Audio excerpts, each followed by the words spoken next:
All right, so let's draw a cross-section of plutonic and volcanic features. So cross-section means we're looking at it from the side. Plutons are igneous rocks that occur underneath the ground, and volcanoes are ones that occur above the ground. And so before we put in those plutons and volcanoes, we have to have some rock layers to put that in. So we're going to just draw in some rock layers here. And I'm going to name these based on what kind of rocks these are. So I'm putting in 3 different layers of rocks here. The top layer, I'm just going to put a bunch of dots on. And this is meant to represent a sedimentary rock. It's laid down as a layer. And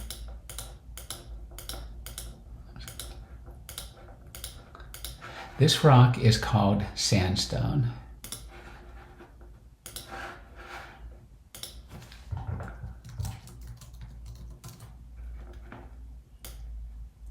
So we haven't talked about what sandstone is yet, but we're just going to call this layer of sedimentary rock that was laid down sandstone.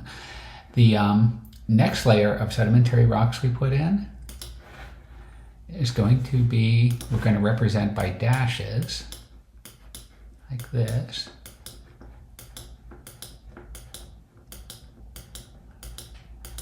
And we call this one shale.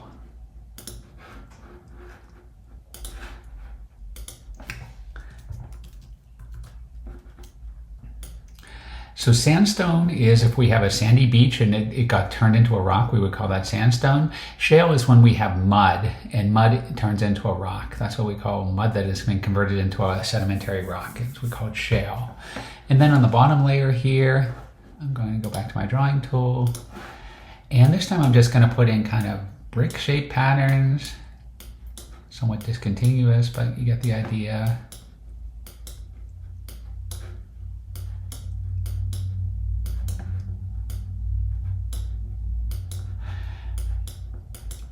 And this layer here is called limestone.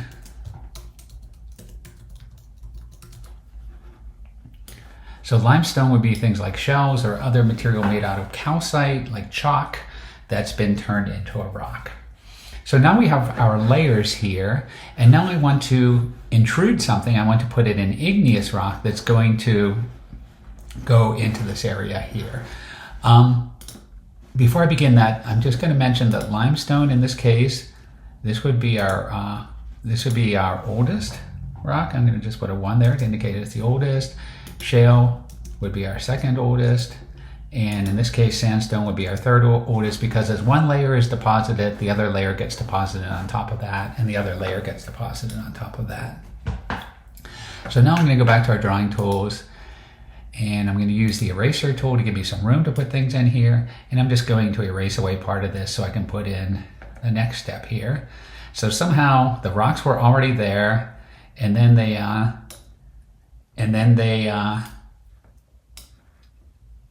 had something else come into them. And I'm going to draw on, make it a different color here because this is igneous. I'll put it in as red. So now we have these rocks here that maybe they or maybe I'll put this in as an orange. We have these rocks here that come up like this.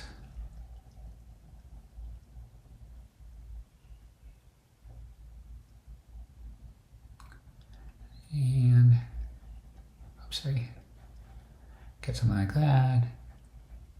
And then another kind of finger that comes from the bottom. So this is all going to be a solid igneous rock.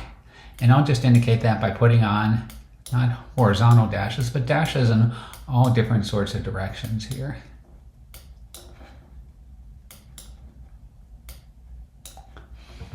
So the massive part of this rock is called a pluton. It's not, if this were huge, if this were as big as part of the state of California, we'd call it a batholith, but I'm just going to call this a pluton. It just means it's a igneous rock that cooled underneath the ground. And then if we, and then below that, we would have or I'm sorry, and then these things that kind of cut across the different layers, those are called dikes.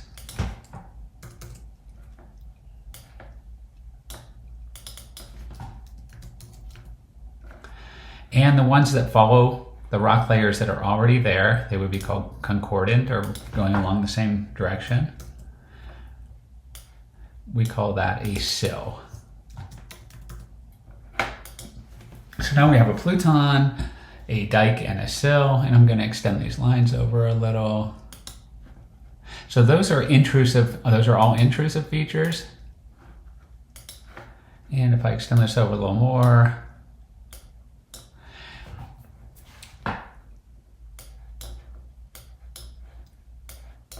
now I'm going to put in another feature that also pokes through the ground, but this time the hot molten rock makes it all the way to the surface. So I'm going to draw that in, and now in red I will put on this superficial feature. Comes up like this, has a top on it like that, comes back down like this, and it's being fed up through here by something called a pipe. And then down here, it has this body of liquid rock, which is called magma.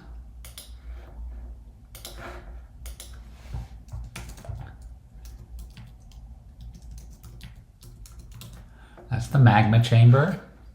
This part here, just copy one of these. This is the pipe.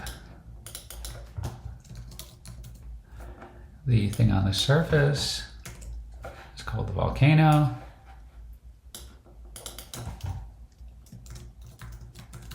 And coming out of the volcano, we could have a couple of different things.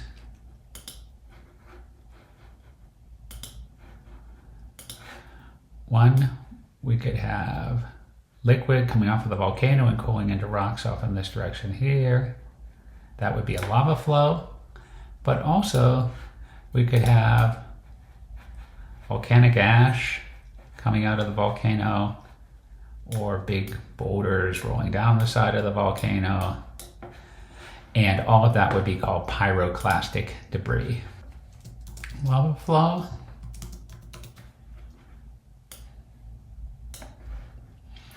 And this would be pyroclastic debris.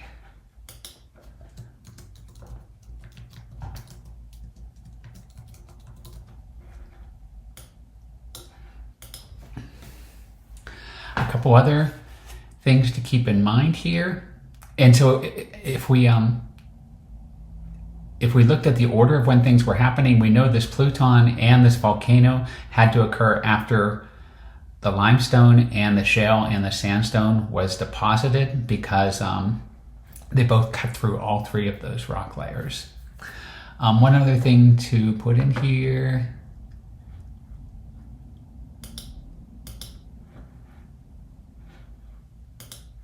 is that I'm just going to use the highlighter and maybe a purpley highlighter color to indicate right along these things the edges of this.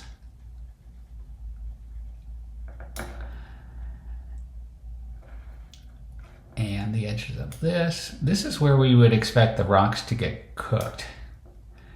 And there would be high heat here, and that's the area where we would expect to get metamorphism take place. And we call that type of metamorphism contact metamorphism.